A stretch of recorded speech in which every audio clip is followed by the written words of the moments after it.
you beautiful people in the United Kingdom, all it takes is 100,000 signatures at least to be rid of those people, of Harry and Meghan Markle. That's all it takes.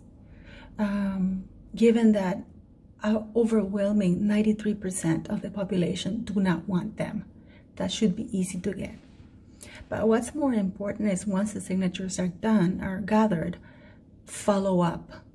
Demand answers from your government. Demand a very clear answer whether the UK taxpayers are funding their security.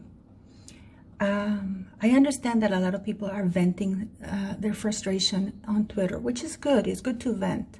However, that doesn't get anything solved. You need to sign a very clear, concise petition. Sign it and, use Twitter to get the signatures you need. I'm very sure a lot of people will be happy to do that. I was very concerned because I am Canadian and I am part of the Commonwealth. And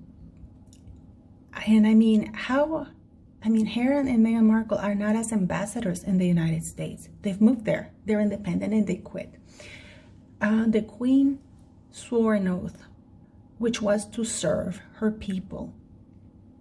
How is our beautiful Queen thinking that having two people using royal titles speak crazy on public platforms about a sitting democratically elected president?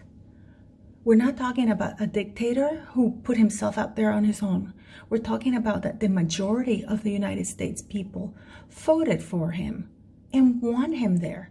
We don't know what's going to happen in this election, but if he wins, I think he will win, because people shouldn't be thinking about, a lot of people, I saw the Democratic Convention, all they had to do was talk that they don't like him, but it's not about liking him. He's doing his job and he's a sitting president of the United States. But anyways, I digress. But how the monarchy represents the people. So people are taking it very lightly, the fact that these two morons are using the monarchy's platforms. Because you see, by Harry being president and Meghan Markle being vice president of the Commonwealth, they are free to phone at any given time to organize the little gatherings or Zoom calls for their gain. They're using the monarchy's resources for propaganda for theirs. Now, they are not followed anywhere. I can guarantee you that those pictures you see of them handing out food, it's them organizing it, obviously, but they contacted the organizations or the PAPs to tell them we're going to be here because nobody follows them around. Nobody. Now, I wouldn't have a problem if Harry Windsor and Meghan Markle were the ones giving their opinions, but they both use the title everywhere. In every phone call, in every interview, they don't give an interview as the private citizens. They give interviews using royal titles, which means they're speaking, whether the Queen likes it or not, on behalf of the royal family for the UK, because the monarch represents the UK. The working royal family members represent the UK. Now, what good did it do? How did it benefit the UK that Harry and Meghan Markle are handing food over in the United States? How did that benefit the UK people? Now, most importantly, how does it benefit the UK people, government, and the monarchy to have Meghan Markle voicing her idiotic opinions, bitching about, again, I go about this because this is so vital, bitching about a sitting president, democratically elected in the United States of America, using her imperial title nonetheless. I was also looking, I'm leaving a link here for a lady that I follow, is Yummy Tucky. I think I'm leaving the link. This is an American girl. She's very bright. She did a video on Meghan Markle's 19th interview, or as she said, the monologue. It's like,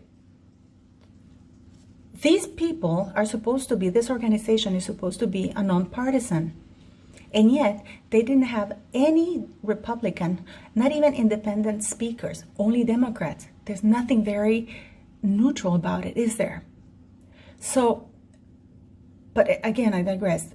My point is that if the government nor the royal family are willing to listen to their people, maybe it's time the people made them listen to them and get together, go out in the streets, get together, get answers, quit asking the questions. You've asked the questions, get answers.